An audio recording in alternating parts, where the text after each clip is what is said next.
And now I invite Linda Oster. She's going to moderate the panel discussion. And Linda is lawyer and policy analyst by training, but in her daily working life, she's director of the Foreign Investor Council. So, Linda, I just can you up here? For the next 1 hour and a half or less, the floor is yours. We are going to speak in English because like half of the audience as well are English speakers. Yeah. Important question.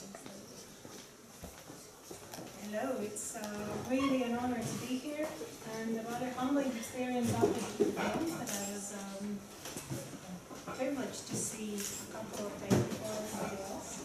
So to give it a little bit of thought, and I hope that today in our discussion we can follow up and continue on some of the thoughts that I already started there. But I have a wonderful panel, so I will not take any more time, and I will be glad to introduce you to our wonderful panelists. First of all, let me find and ask to state their place, the ambassador of Israel to Latvia, Mrs. Hagit Nyata, and I really hope that I pronounced everything right. Yeah, right. Also, Slovak. Ambassador, I know that he has been ambassador to many countries, and currently he takes an interesting ambassadorial position that I would ask you to say yourself in English, because I might make a mistake. Charge of the diaspora on the Latvian road, and as well one hat is some Jewish issues with the Holocaust. So we do have a common link already here, but I'm with Mediterranean. And I have another wonderful panelists joining me. First of all, let me ask Liga Rudzita. Liga Rudzita represents the social development platform in Latvia. She's also soon to become a social anthropologist and has just written a wonderful thesis on Mongolia that is hardly Mediterranean, but I know that mobility in Mongolian lakes and also her own travels is very close to her heart. So here we go. And last but not least, my effort is not following my moves. Is Inger Mangolin, that represents Providus. She's a researcher there. She's also a very mobile person, knows about mobility both in theory and practice, and that is how we hope to follow on today. I think that I have to switch these things here. Let me join you.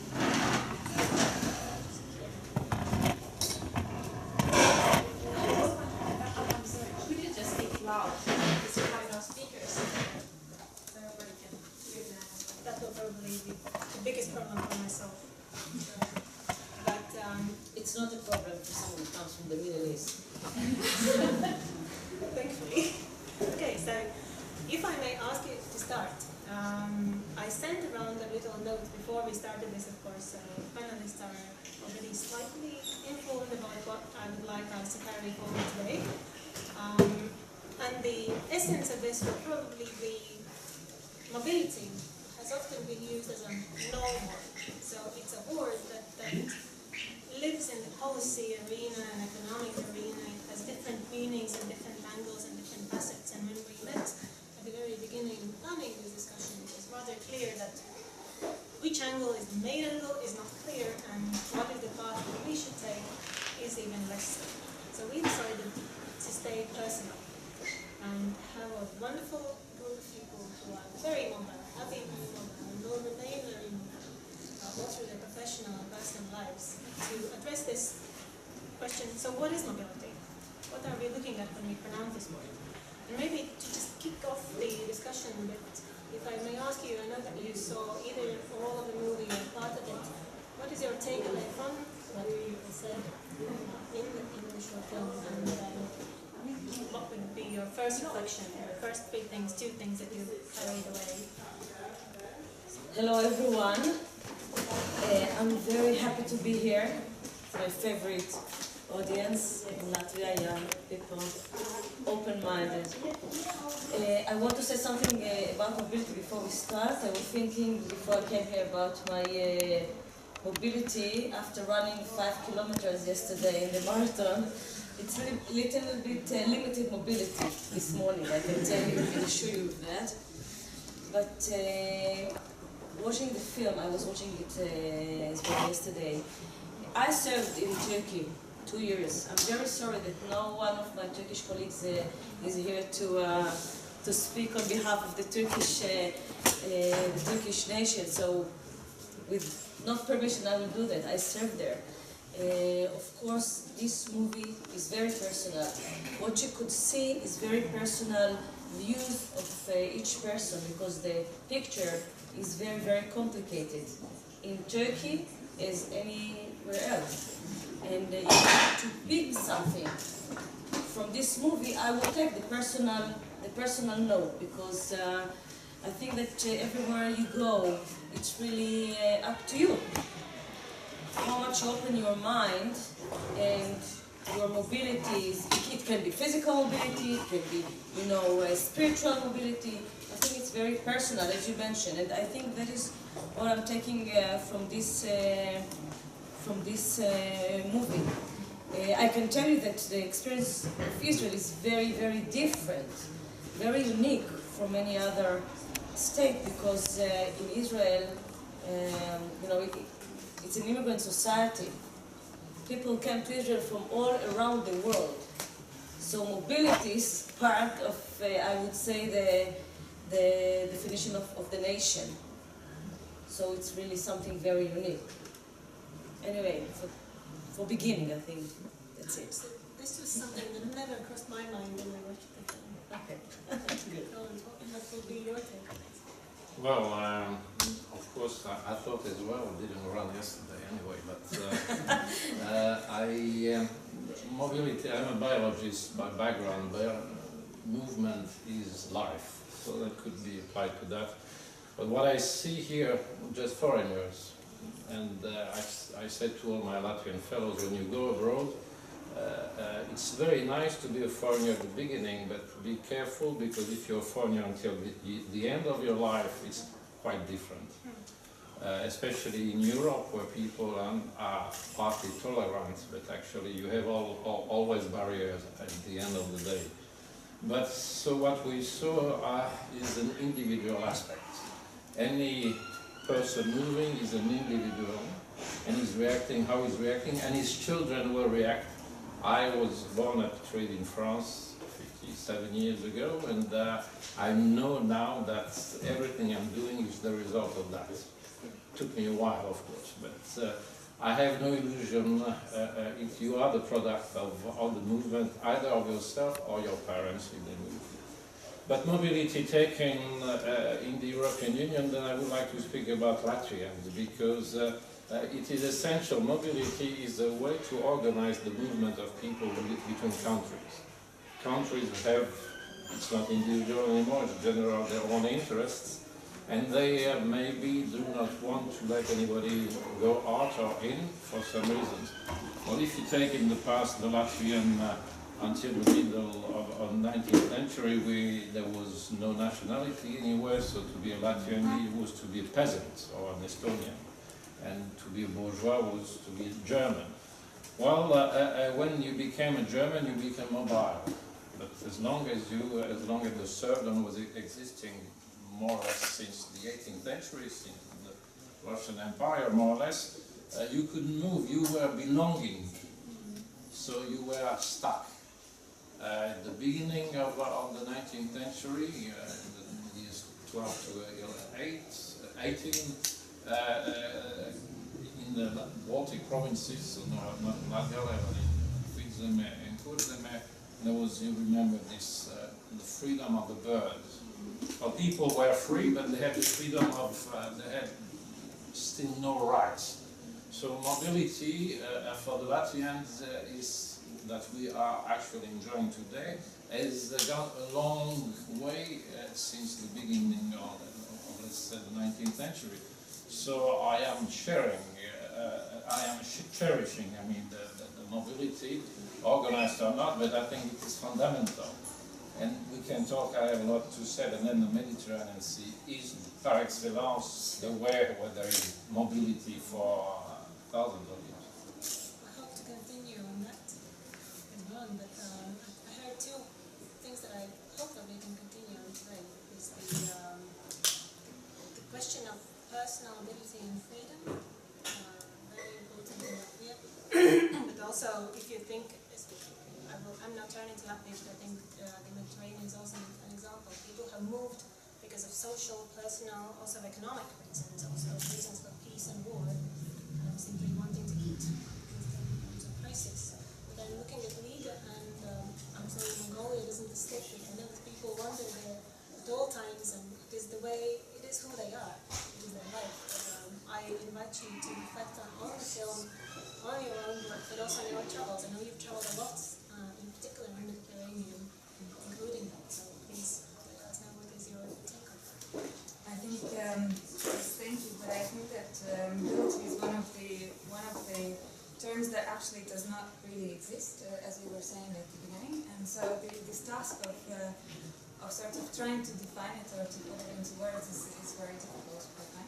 And I agree that it is very personal, but I do not agree that it's always freedom. And I think for many people, and also I'm not sure about the people in the film, but I have a feeling that for many of them this was not a matter of freedom, but it was more of a matter of having to do this, of not really having any other options but to be mobile and to move to the place where they are at the moment.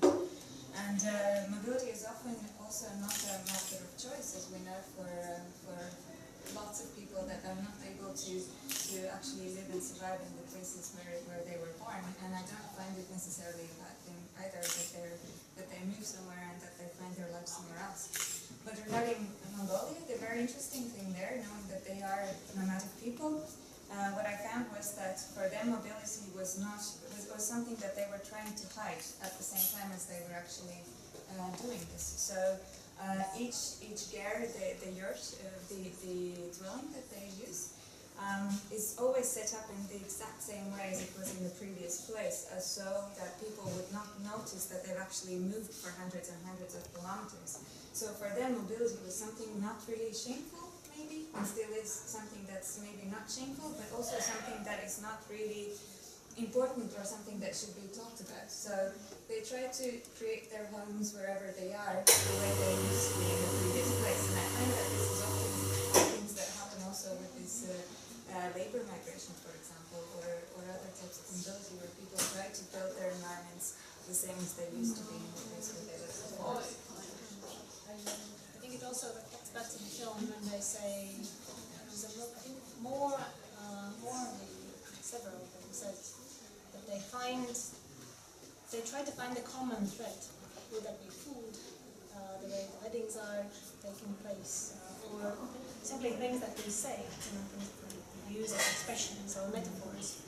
And once you find that, you find yourself a bit more rooted in, and this is what you said, is that you shouldn't stay a stranger too long. I would be interested to follow on that, however. You're still a stranger all your life, but to be give Yes, over. I said that. We'll follow up on that with Inga. You have become part of Mobilus's migration researchers teams, but also having had an experience yourself.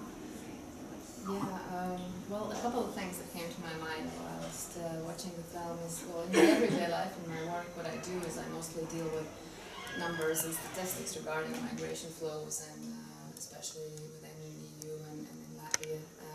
But as I was writing to you earlier, I was saying that there's so much more to the story.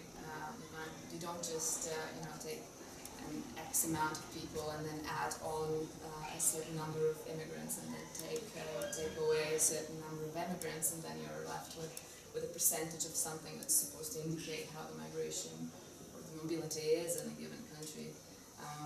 And there's so much more that personal stories like these ones can tell you. And unfortunately, it's difficult when it comes to policy making to take these stories into consideration necessarily always, which I think is a pity. That's why I enjoyed it a lot to hear what these people have to say. And on that note, another thing that came to my mind is when they were talking about how they're being perceived as foreigners in Turkey. It made me think of how we perceive foreigners in our own country, and that perhaps that you know, we're quick to judge on how things are elsewhere, but not so eager perhaps to evaluate ourselves and how open we are to those who have come here for whatever reason. And so I think that another big benefit of hearing out people's personal stories is to take them and let them serve as a reminder of what we can learn from them and perhaps change our attitude for the better. Would you say, Ambassador, is Israeli society more open to reflecting on their own prejudices or suspicions or thinking about how you should be or are being exposed to immigration all the time? As you said, it's immigrant society, it continues to be such. I would say definitely so. Very open to criticism, criticize everything, everywhere, anytime. And it's almost unbelievable when you actually see that everything is on discussion, on debate, and you can, because you see so many differences of opinion, and you can take, I mean, culturally, or when you look at different aspects, even in science, of course, politics, it's something else, sport. So you see so many differences that are part of the place where people came from. So of course, I think it makes us a very open society. But I have to comment on the issue of mobility and freedom because it's really shouting out, relate to that.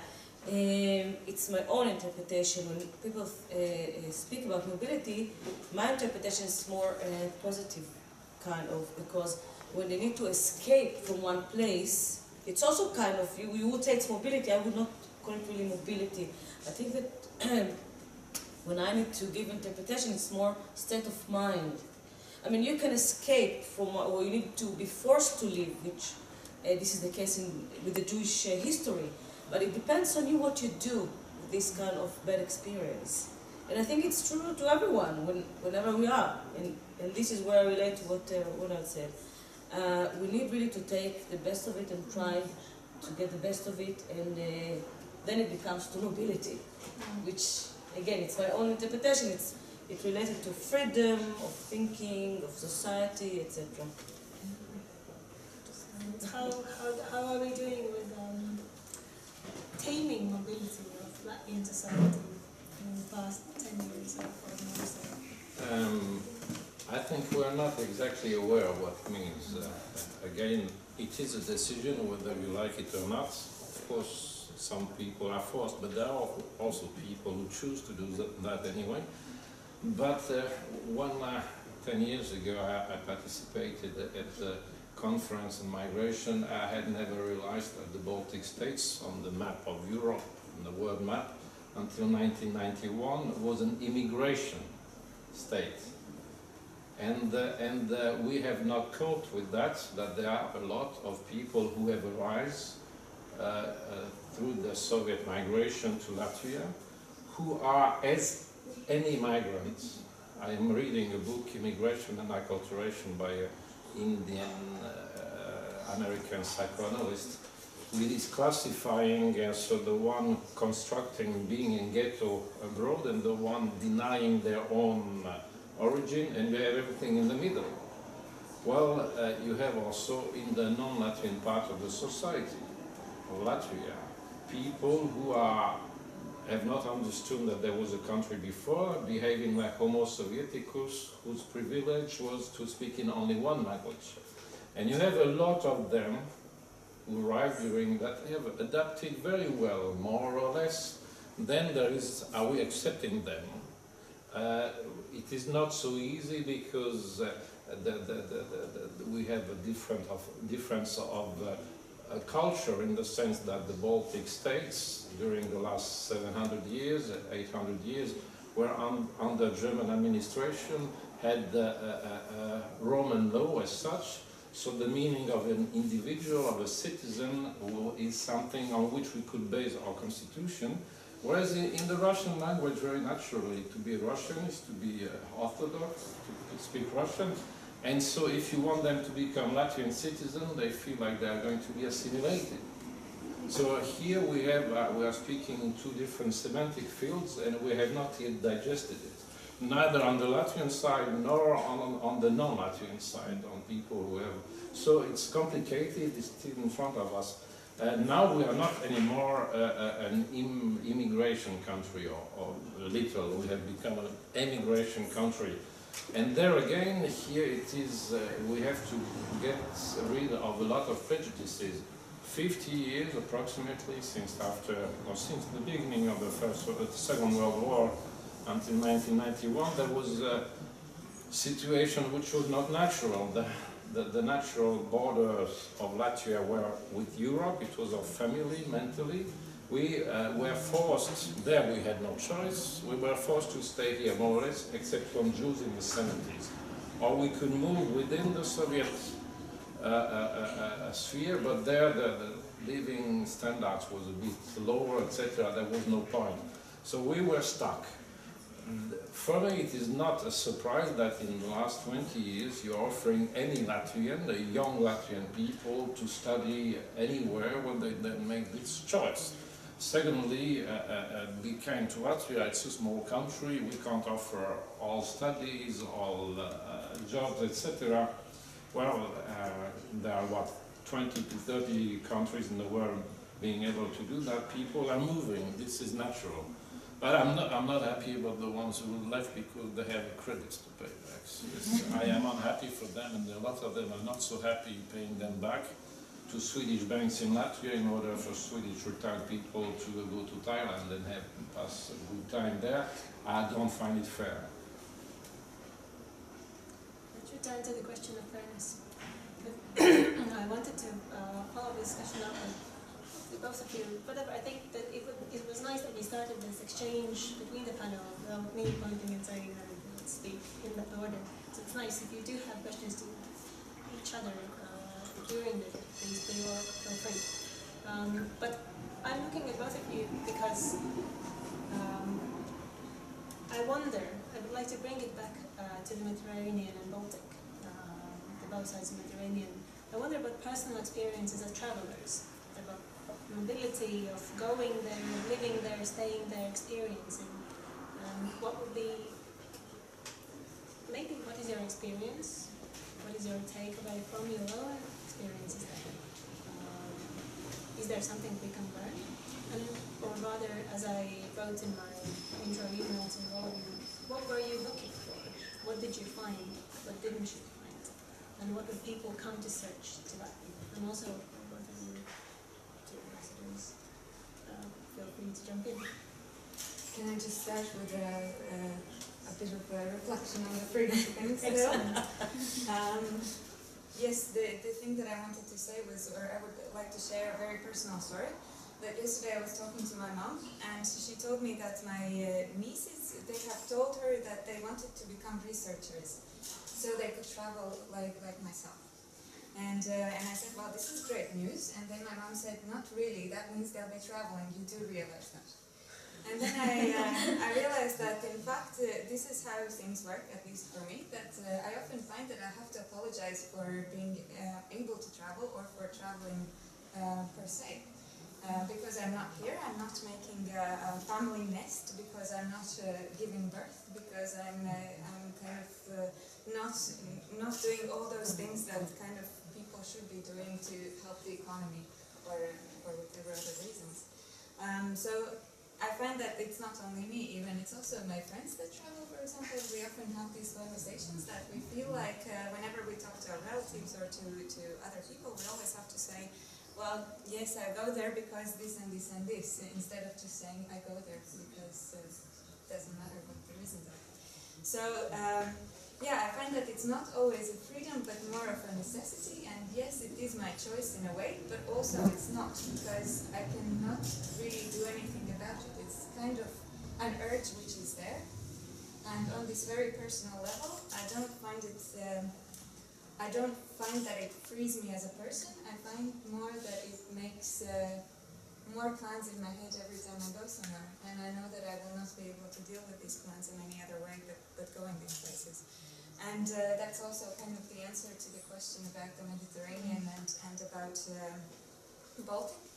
I think Mediterranean and also, well, I have more experience probably in Middle East as such.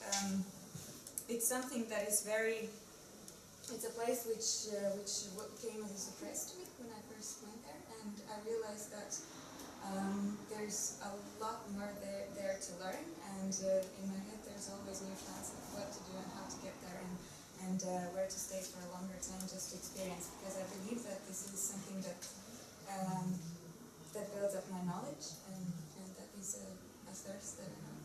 Could you share an example?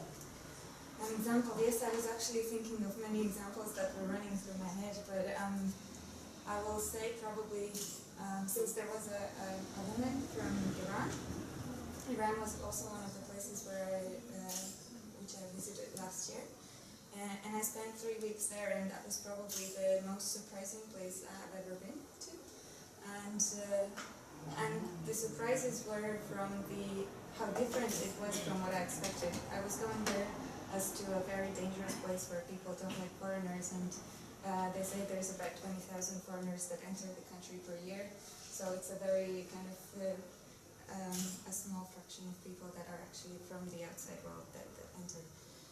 And what I got was people that were incredibly religious, deeply religious, and still were so happy to see a person from what they consider West, or they would call West, come there. They were apologizing for me having to wear the headscarf or burqa in one case.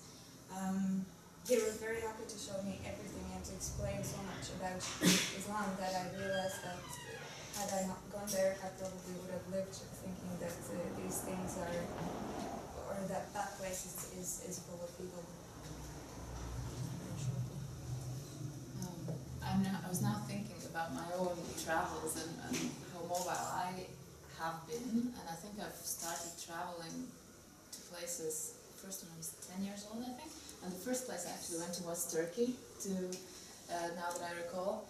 But there's been many things that I've done. I've studied abroad for 5 years of my life, and I've been traveling to very many countries doing youth NGO activities related stuff, and also have been because I've been dancing for a big part of my life. I've had the chance to go as far as Morocco and Turkey as well at certain points in my life, and this was at an age when I was quite young, and I remember how terrified my mother was when the dancing teacher said, okay, so we're going to Turkey, there's going to be a dance festival there, and we need the youngest group to join us this time as well.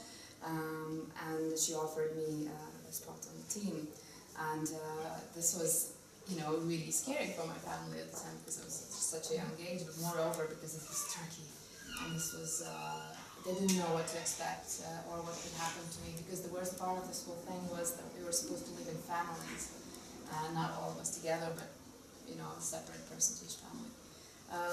But it was a wonderful experience. I stayed with an amazing family that I still remember with my fondest memories, and I think with every time that I've been to a new place before, similarly when I went to Morocco, I've brought back stories, and not only souvenirs, but stories about the people there, and I think that bit by bit these experiences have also a little bit changed my parents' views on what to expect from the outside world, and I think maybe that's one of the reasons why they then were more accepting of the idea that I would choose to go and live and study somewhere else.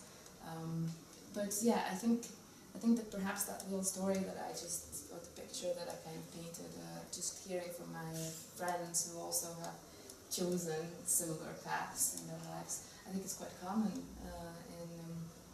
Latvia that people are a little bit scared of the unknown, that they don't know what to expect, and that perhaps they associate the Middle East, the Mediterranean, parts of the Mediterranean area with conflict, with maybe even war, prejudice, a lot of restrictions, religious or otherwise.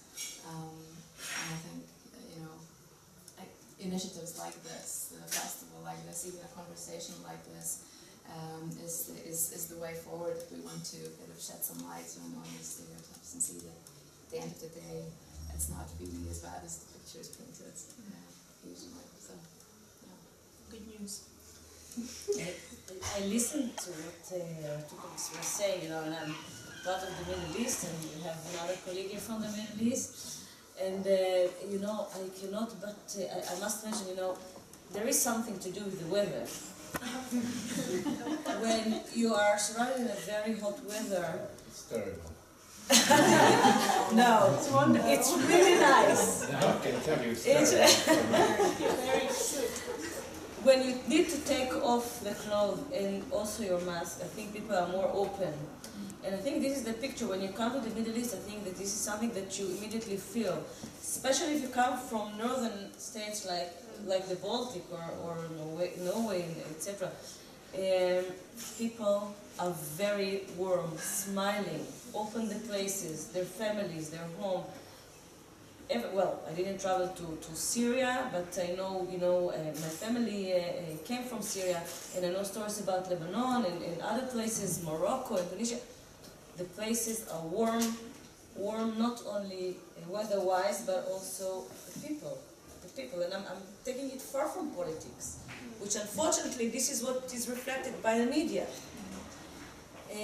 So I think it's by nature, it brings the people to be more open to other people, to welcome them to their places and to their homes. And I think it makes mobility more easier in a way. Yeah, well, it's the weather. I can't not ask this question to both Ambassador Meliakov and also to Ambassador Lapita. You have chosen mobility as your life. This is your life. You travel not necessarily by your own choice. I'm not sure to what extent there is a say of an ambassador. I want to go there. You do get a bit of, I guess, freedom there, not necessarily, not always. Maybe to approach it from two sides, what is your experience, and if you look at the Euro-Mediterranean in particular, in Israel and Latvia, you're also saying you lived in Turkey. So what is the choosing mobility as part of your life? Secondly, what do you look, or you reflect on when you think about living in Turkey, Latvia, Israel, Latvia? So two regions, apart from war being cold and people being... Yeah. This is such a complicated question for me now. I'm thinking about this choice of career, and I really empathize with the necessity to do something, the eagerness to do something, but at the same time, you know, there are some, not obstacles, but some limitations. So I was eager to do something, I was eager to be a diplomat, and this is why I'm a diplomat. And I think when I chose to be a diplomat, I didn't really understood till the very, you know, all the details. What does it mean? The mobility part of life. And I can tell you that now when I have kids, it's even more complicated. So the mobility is not my mobility, the whole family mobility. What does it mean? How it will influence the whole life of everyone. So it's very complicated. I can tell you that still, every time I'm going to a new mission, whether it's Turkey, I was in the Philippines, it's totally different, I can tell you, totally different from Israel, from Turkey, from Latvia, of course, far and different. And then going back to Jerusalem, and then going back to Turkey, and then Latvia. It's very complicated, at the same time very interesting. I really share with people when they say that it's opened their mind. I think some of the speakers in the movie said that it made him feel more open, moving, not stuck on a specific place. And I feel this. It's very interesting. You know, I had a chance to go around, to meet other people, to see how they live, totally different from the way we live in Israel. And of course, it made us more tolerant, I think, to accept new ideas, other people. other cultures. So I think that eventually, yes, I chose this kind of mobility, which is very difficult in personal life. I can tell you, very, very difficult. You know, it's a foreign aspect of our lives. How much you're part of the society, how much you're separated from the society. And being diplomat, you know,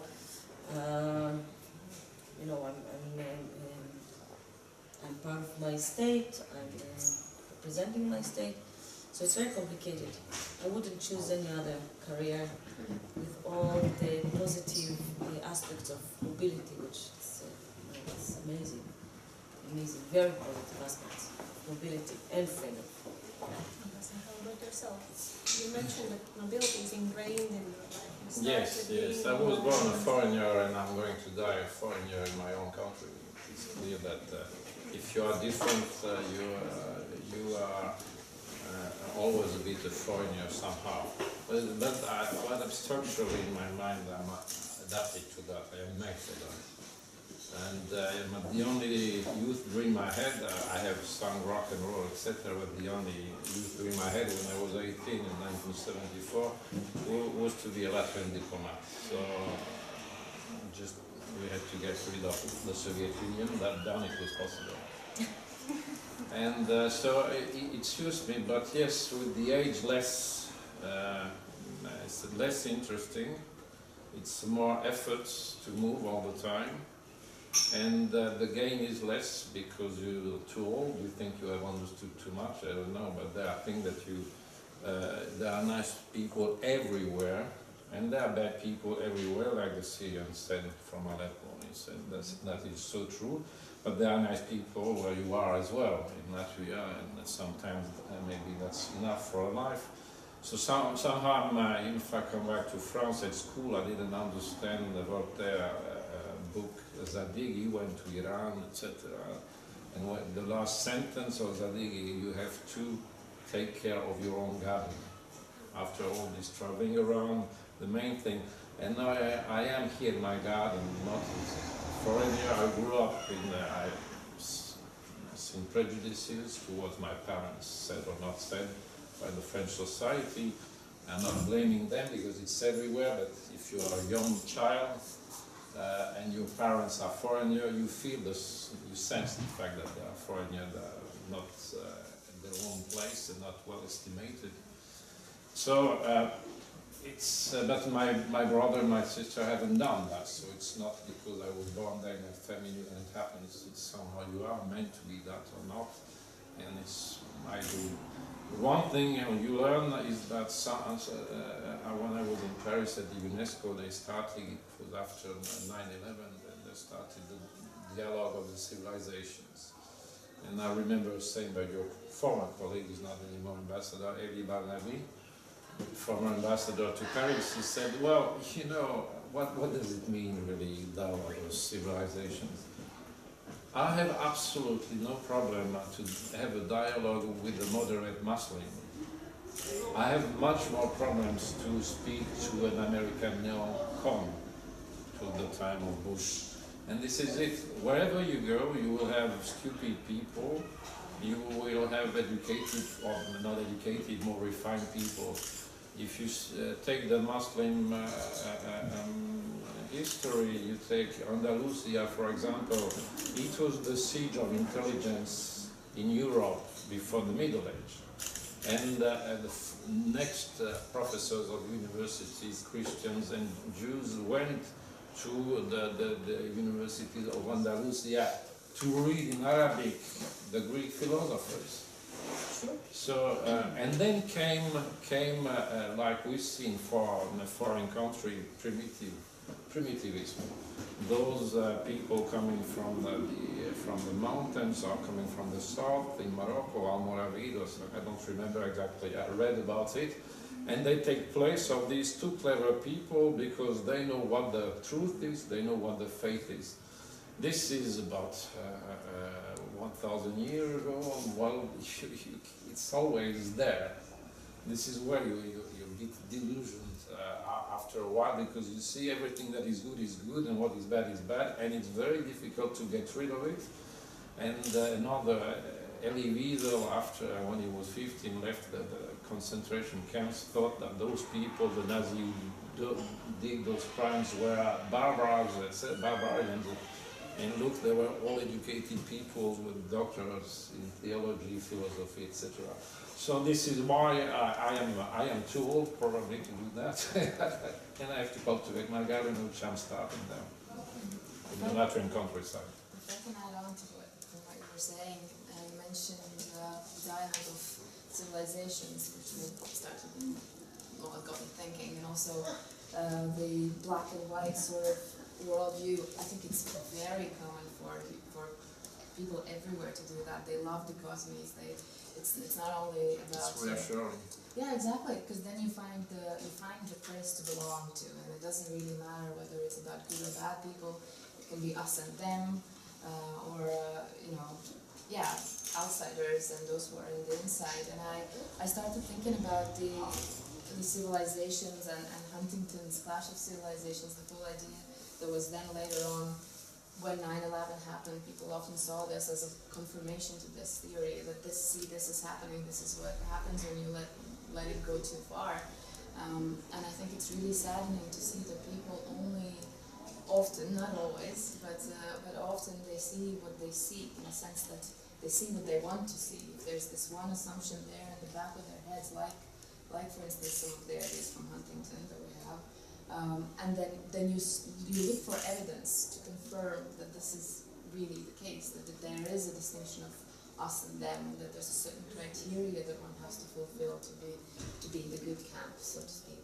And I just wanted to kind of add on that I do see a problem there, and even with the research that I'm doing, when I'm reading opinions about migration flows, and even in EU, just here, not even talking about anywhere else, so much prejudice there, and so many stereotypes live on. And I really, if there is a way that any one of you can think of how to kind of take a switch maybe and leave that mindset, then I'd gladly hear about these ideas. I think it's very much needed these days.